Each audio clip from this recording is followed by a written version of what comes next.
ভালো লাগা মন্দ লাগাটা অবশ্যই আমাদের প্রত্যেকটা মানুষের কাছে বিদ্যমান, কিন্তু সেটা নোংরামিতে যখন চলে যায়, ট্রোলটাকে যখন মানে বিকৃত করে ফেলে, তখন এটা আসলে দুঃখজনক। কারণ তারা কিন্তু আমাকে ব্যক্তি অপবিশ্বাসকে চেনে না, জানেন না, বা কেন করছে তাদের সাথে তো আমার কোনো ব্যক্তি রেষারেষিও নাই, বা আমরা তো তার কোনো ক্ষতি করতে চাইনি।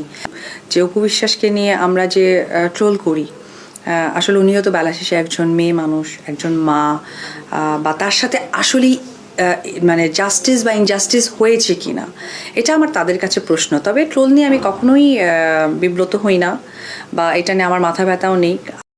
ট্রল করা নিয়ে অপু বিশ্বাসের সুন্দর বক্তব্য শুনলাম। তবে সত্যি কথা বলতে শুধু অপু বিশ্বাস নয়, বরং অপু বিশ্বাসের ভক্তরাই বুবলিকেও ট্রল করেন। অন্যদিকে বুবলি ভক্তরাও চুপ থাকেন না অপু বিশ্বাসকে ট্রল করার ক্ষেত্রে। বুবলি কিংবা অপু বিশ্বাসের ভক্তদের মধ্যে এসব যেন আজীবনই চলমান।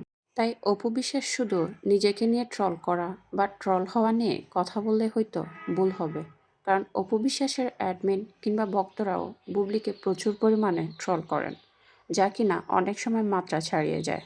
আর এই কারণেই হয়তো বুবলি ভক্তরাও থাকেন না চুপ, তারাও অপু বিশ্বাসকে নিয়ে বিভিন্ন রকম ট্রল করতে থাকেন। তবে যারা এসব করেন তাদের একবার হলেও ভাবা উচিত, অপু বিশ্বাস কিংবা বুবলি তাদের কোনো আত্মীয় কিংবা আপন কেউ হয় না। দিন শেষে তারা নায়িকা, এবং তাদের ভুল দোষ সবকিছু তাদের নিজেদেরই।